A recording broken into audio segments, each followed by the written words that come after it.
Get your hands off me, the old man growled, his voice gravelly from years of cigarette smoke and shouting over battlefield noise. Sir, you can't be in here, barked the younger security guard, gripping the veteran's arm more forcefully. This is a charity gala, private event. The veteran's threadbare coat flapped open as he struggled, revealing a faded American flag patch sewn onto the inside lining. His boots were scuffed, pants worn thin, and his silver beard tangled. I said, "Get your hands off me," he snapped again, jerking free and stumbling back. The chandeliered room behind them, all glittering and elegant, fell to a hush as eyes turned. Security, barked a woman in a black sequin dress, hurrying over. She was in her 40s, tall, poised, and clearly in charge. "What's going on here?" He wandered in. "Ma'am," said the guard, smelled like bourbon and diesel fuel, said he had business with the board. "I told you," the old man hissed, pointing a trembling finger. "My name is Howard Graves. I help fund this damn place." There was a beat of silence, then a soft, incredulous laugh from behind. "You," a man chuckled. He stepped forward, tan, tall, hair slicked back like a TV host. "Sir, with all due respect, you don't exactly look like a donor, and we have plenty of guests tonight." Howard squinted. "And you are Logan Pierce. I'm the director of operations for Shelter First." He extended a fake smile. "Which means I know our donors. You're not one of them. I'm telling you," Howard insisted, his voice beginning to quiver, not with fear, but fury. "I gave money to start this whole damn charity. I've been donating for 8 years. Right?" Logan snorted. "And I'm Elvis Presley." Laughter scattered among a few guests. Howard's eyes burned. He looked around. No one looked back with compassion. Just tight smiles, awkward glances, a few wine glasses rising to lips. The woman in the sequin dress sighed. "Sir, I'm going to have to ask you to leave. This isn't a soup kitchen. It's a formal gala." "I'm not leaving," he said, voice low now. "Not until someone checks that donor list. I'm calling the cops," said the guard, reaching for his radio. A young voice cut through the tension. "Wait." Everyone turned. A girl, no older than 19, wearing a simple blue dress, stepped forward from the crowd. Her name was Mia Torres, an intern for Shelter First. She had been working for the charity for 3 months, mainly filing donation receipts and sorting incoming mail. "I've seen that name," she said, eyes flicking to Howard Graves. "Howard E. Graves on the endowment files. Big donations." Logan frowned. "Mia, that's not possible. Our major donors attend in person, or they send someone. No one's heard of this man." Mia swallowed. I'm pretty sure I've seen that name. More than once." Howard nodded. "Check your books, or the account ending in 4477. That's where it came from." The tension in the room shifted. Guests began whispering. The security guard froze, mid-button press. Logan's jaw clenched. "I don't need to check anything," Logan snapped. "This man's lying. He's clearly mentally unwell." "I'm not crazy," Howard roared, his voice echoing against the ballroom walls. "I served in the Gulf. I fought for this country. And I give a damn about the men out there sleeping in ditches while you sip on champagne." The woman in the black dress raised her hand, signaling for calm. "All right, let's verify." Mia.go pulled the donor registry, the full ledger. "If he's telling the truth, it'll show." Logan stepped closer to her, whispering sharply, "This is ridiculous. He's making us look like fools." She looked him dead in the eye. "If we're wrong, we already are." Mia returned 10 minutes later, a laptop in her hands. She held it with both palms like a sacred object. Her voice shook. "Howard Elijah Graves," she read. "Anonymous donor tag hashtag 437.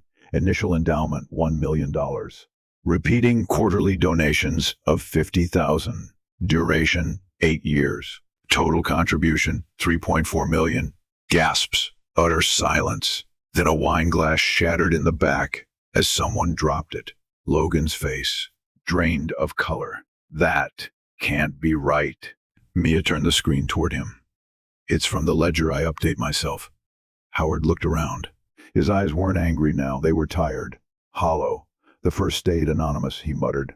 Because I wasn't doing it for claps. I did it because I know what it's like to sleep under a bridge.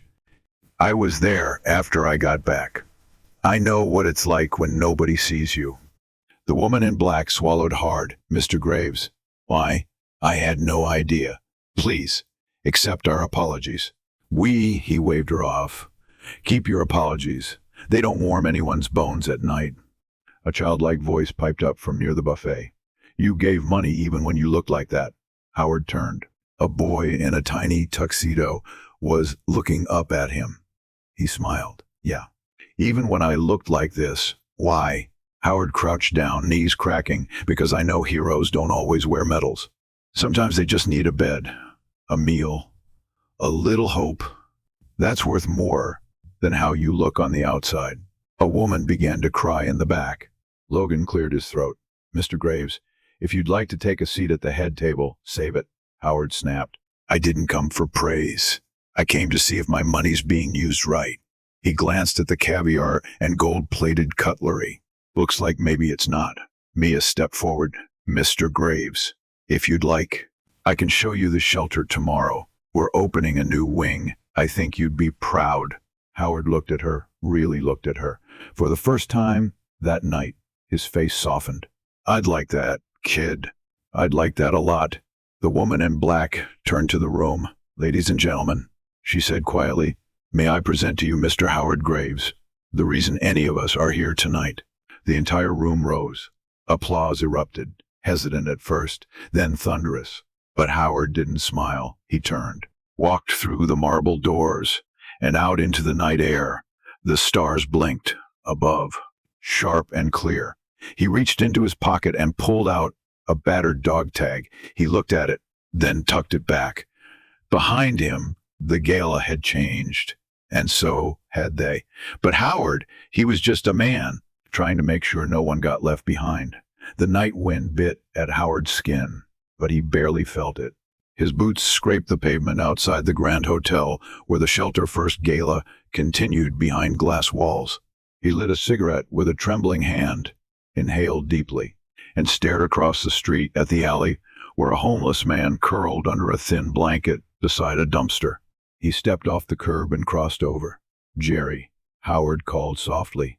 The man stirred and blinked up. That you? Howie, he mumbled. Thought you said you were going to some fancy party. I did, Howard muttered. He handed the man a granola bar from his coat pocket. Didn't last long. Let me guess. They saw the beard, smelled the street, and showed you the door. Not before they shoved me out of it, Howard replied, a smirk tugging at his lip. But guess what? What? They found out I'm the reason the party even exists. Jerry barked a hoarse laugh. No shit, no shit. Damn. Wish I'd seen their faces. Howard stared up at the hotel again, his jaw set. I'm going back tomorrow to give them a piece of your mind. No, to make sure they don't forget the people they're supposed to be helping. The next morning, sunlight cut through the fog hanging over the city. Howard stood on the cracked sidewalk outside Shelter First downtown facility, a modest building with peeling paint and a flickering neon sign that read, Hope starts here. Mia waited by the entrance, holding a clipboard and wearing jeans and a simple gray sweater. When she spotted Howard, she jogged over. You came, she said, smiling. I said I would, he replied. I brought coffee, she added, handing him a hot cup. Cream and sugar, black, like my soul. He chuckled, taking a sip. She laughed nervously. Come on, I'll give you the tour. As they stepped inside, the smell of cleaning solution and warm breakfast hit them. A line of men and women sat on benches, waiting for beds or food. Some had eyes that mirrored Howard's own, wary, tired, but watching. This is the intake room, Mia explained. They check in here. We get about 80 people a day. Howard nodded slowly. Looks the same as when I came through it. 16 years ago, Mia blinked. You stayed here for 3 weeks after my second discharge. No job, no pension. Lost everything. I didn't know. No one ever asks. They just see a crazy old man with a coat that smells like engine oil. She lowered her gaze. Ashamed, Howard continued the tour, inspecting every hallway, poking into the kitchen, watching the volunteers prepare meals. When he stepped into the back wing, where renovations were underway, he stopped cold. "What the hell is this?" he said sharply. Mia glanced up. "This is the new expansion. Offices. Private counseling rooms, no beds. We had to prioritize case management space." The director said, "The director doesn't know jack about sleeping on a park bench in December," Howard growled. "How much did this cost?" "Almost $500,000, Mia admitted. Howard's voice turned ice cold. "For what?" "So you can talk to people about their trauma in a nicely painted room while they go back out to sleep on cardboard." "I'm just an intern," she said softly. "But I thought the same thing." He turned toward her, eyes boring into hers. "Are you willing to fight for the right thing, Mia? Not the polished version?" "Yes," she said without hesitation. "Then help me.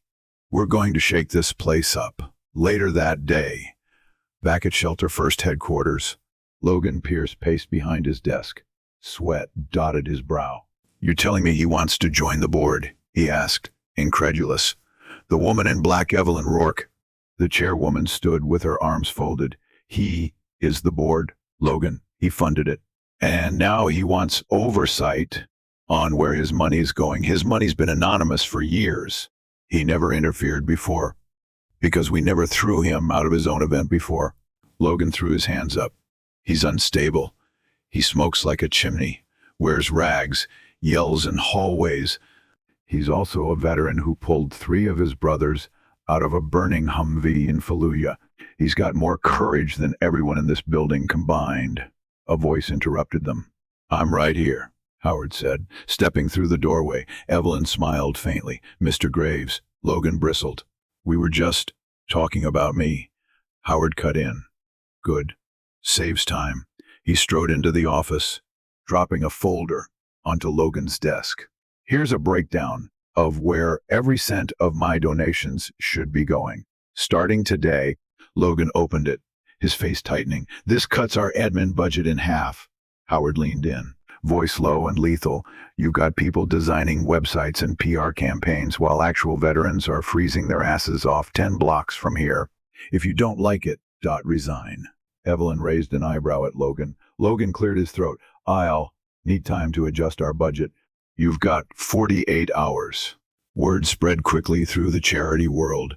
A mysterious donor had emerged at Shelter First, and he wasn't playing nice. But inside the shelter, something else was happening. Beds were added. 2 more meal services launched. Howard showed up every morning, not in a suit, but in his same patched coat, sweeping floors, shaking hands, sitting with the addicts, the amputees, the men still haunted by desert war zones. He spoke. They listened. "You can build anything again," he'd say, "even if it's from rubble." One day, a tall man in military uniform approached the front desk. "I'm looking for Howard Graves," he said. Mia led him to the rec room, where Howard was teaching a kid how to play chess using bottle caps. "Captain Graves," the man said. Howard looked up, stunned. "Sergeant Denton." They embraced, tears in their eyes. "You're alive," Howard whispered. "Because of you, and I'm here to help." Howard nodded. "We've got a lot of work." Months passed.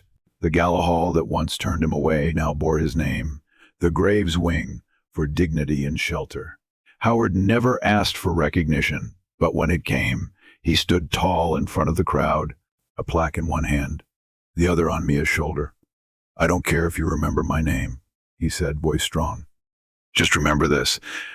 The ones you overlook are often the ones who've given the most. Don't wait until it's too late to see them." He stepped down to thunderous applause, but he didn't smile. He had beds to check, veterans to meet, people to save, because Howard Graves wasn't just a donor, he was one of them. And he wasn't going anywhere. That night, Howard didn't sleep. He sat on a wooden bench outside the shelter, staring at the moonlit street, his coat pulled tightly around him as wind brushed through the alley. The plaque unveiling was supposed to be a big moment, something honorable, something that would have meant something 20 years ago. But he didn't feel proud, He felt exposed. From the corner of his eye, he noticed Mia walking out with 2 mugs of tea. She handed him one and sat beside him without a word. He took the cup with a grunt, sipping slowly. "You were incredible today," she said gently. "I don't want to be incredible," he murmured. "I just want these people to have a damn place to sleep. You gave them that. Not enough."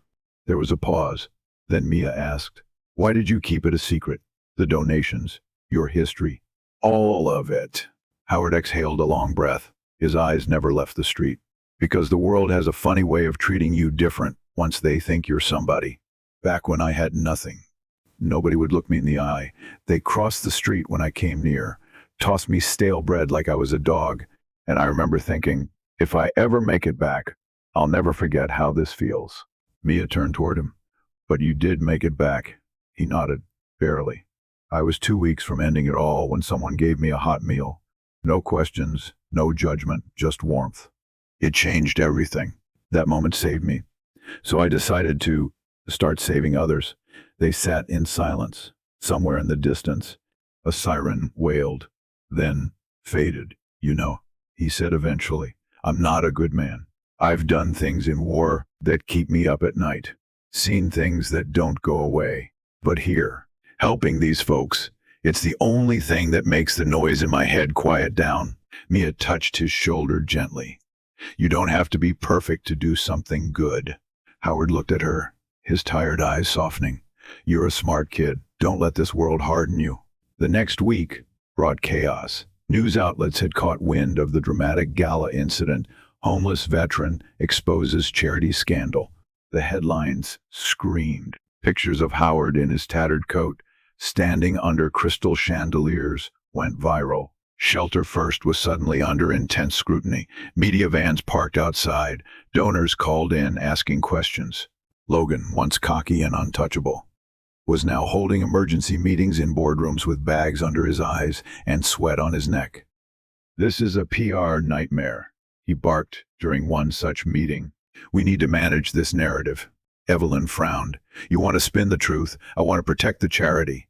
If Graves keeps running things, he'll dismantle everything we've built." "He is what we've built." Logan slammed a file on the table. "No, he's a problem." He leaned forward, voice low and venomous. "I did some digging. Graves was dishonorably discharged from his second tour. There's a sealed file. Something ugly. I say we leak it. Let the public decide if he's their hero." Evelyn stared at him, horrified. "You're seriously considering blackmailing a veteran?" "I'm protecting the organization. You're protecting yourself." Logan didn't deny it. Mia found the documents 2 days later. She wasn't snooping. She was cleaning out an old server, helping it archive files, when she stumbled across a folder marked Operation Sundown, classified. Her curiosity got the better of her. Inside were redacted documents, personnel evaluations, and a court-martial transcript. Howard Graves had led a mission in Kandahar that went sideways. 4 men were killed. One of them had been an Afghan boy mistaken for an insurgent. Howard had taken full responsibility, even though the decision wasn't solely his.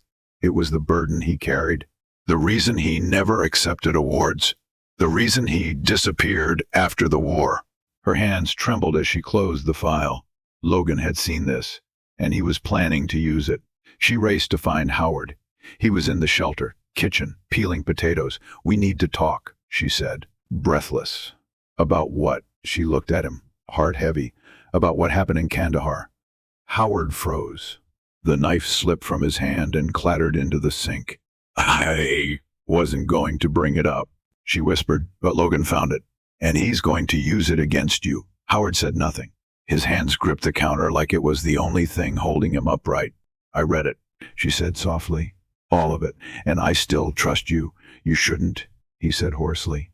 "They died because of me. You took the fall to protect the others. They were my responsibility. But so are the lives you're saving now." He turned to her slowly.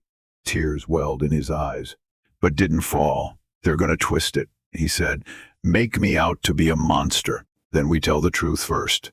At the emergency press conference called by Shelter First, Logan stood behind the podium, flanked by lawyers. Cameras flashed. Reporters shouted questions. Just before he began, Evelyn walked to the mic. "Before Mr. Pierce makes his statement," she said, "I'd like to invite someone else up." Howard walked onto the stage. Logan's jaw clenched, then dropped when Evelyn stepped aside. Howard stood there in his same coat, boots dusty, beard unkempt. "I served in 2 wars," he began, "and I made choices that will haunt me for the rest of my life. One of those choices cost lives. I took responsibility for that." The room was silent. "But I came home and found myself discarded, like so many others.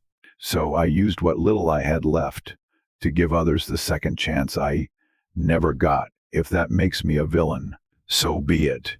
But I never took a dime. I never lied. And I never stopped trying to help." A single camera bulb clicked, then another, then a standing ovation erupted. Logan stormed off stage. The fallout was swift. Logan was fired for misappropriation of funds and internal intimidation. Evelyn offered her resignation, but Howard refused it. "She's the only one who stood up for me," he told the board. "We need more like her, not less." The scandal turned into an opportunity. Donations poured in. Veterans across the country sent letters thanking Howard. Volunteers tripled. The shelter expanded into 3 new cities, and every one of them had a wall with the same quote: "You don't have to be whole to save someone else. You just have to show up." Howard E. Graves years later.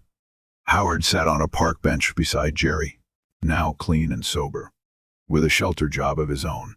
"Never thought I'd see the day," Jerry said, sipping coffee.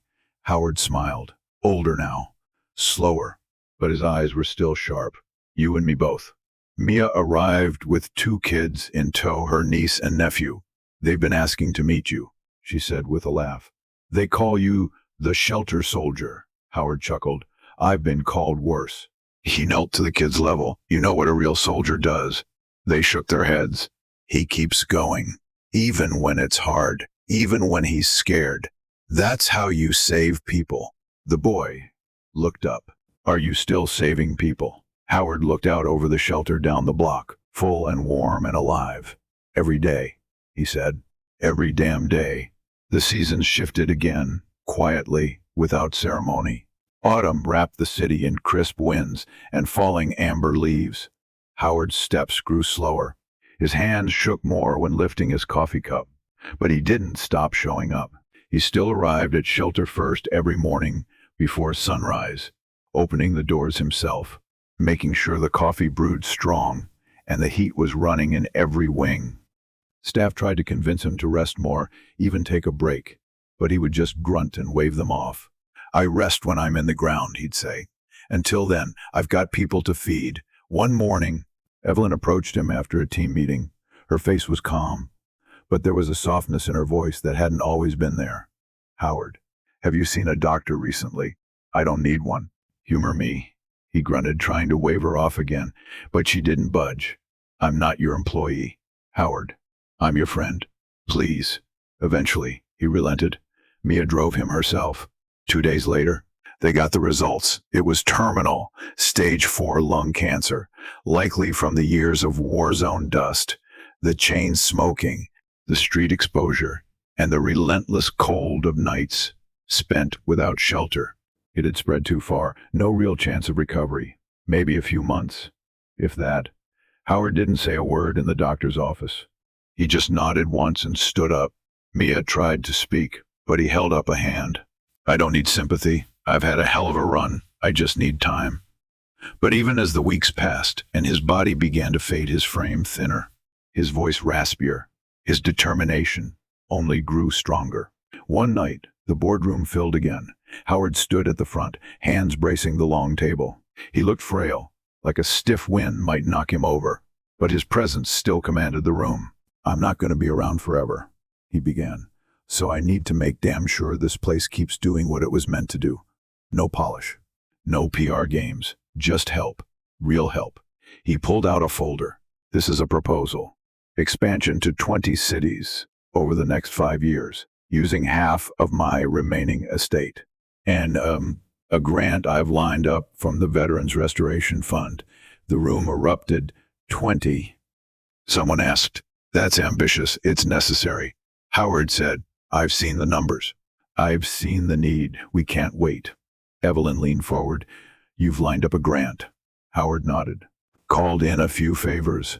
Old friends from Washington. You'd be surprised who still owes me." The vote was unanimous. It passed. But not everyone celebrated. In the shadows, a familiar face stirred with resentment. Logan Pierce. He'd vanished after his firing, but the disgrace festered like a wound. He blamed Howard for everything, for his fall from grace, for the headlines, for the donors who turned their backs.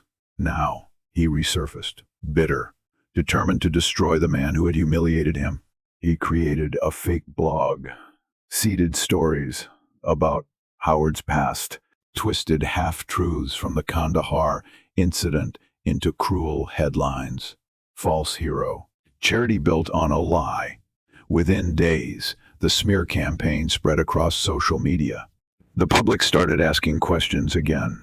Howard's face appeared on TV, some networks defending him, others demanding transparency. Mia burst into his office one afternoon, holding her phone. "Have you seen this?" she asked, voice shaking. He looked up slowly. His eyes, once fiery, were dulled by pain. He took the phone, scrolled through the posts. His hands trembled. "I expected this," he muttered. "Do something. Say something." "No," he said, voice rough. "Let them talk." "But Howard," he looked at her, eyes full of quiet steel, "I'm not fighting for them anymore. I'm fighting for the people who sleep in the rain, who don't care what the internet says. Let the wolves bark. I'll keep building shelters." 3 days later, the blog was taken down. Anonymous sources exposed Logan Pierce as the author. He was arrested for defamation, cyber harassment, and stealing internal records. When the news broke, public support roared back behind Howard, fiercer than before. He became a symbol not just of service but of endurance. Veterans across the nation held vigils. Families wrote letters. Some even named their newborns' graves in his honor. And Howard, he spent his final days exactly where he belonged, not in a hospital, but on the shelter floor, handing out soup. One morning, Mia walked into the dining room and saw Howard slumped in his favorite chair near the window. Sunlight poured in, casting a halo over his weathered frame. He wasn't breathing. She didn't cry at first. She just sat beside him, took his hand, and whispered, "You made it, soldier. You made it home." Howard Elijah Graves' funeral shut down half the city. Buses full of veterans rolled in, former Marines, old Army buddies, homeless men in borrowed suits, staff from shelters across the country. The line to pay respects stretched 6 city blocks. He was buried in a simple casket, wrapped in the flag he had once hidden inside his coat. There were no celebrities, no gold statues, just people, real people, the kind he'd lived and died for. Evelyn gave the eulogy. He didn't want a statue.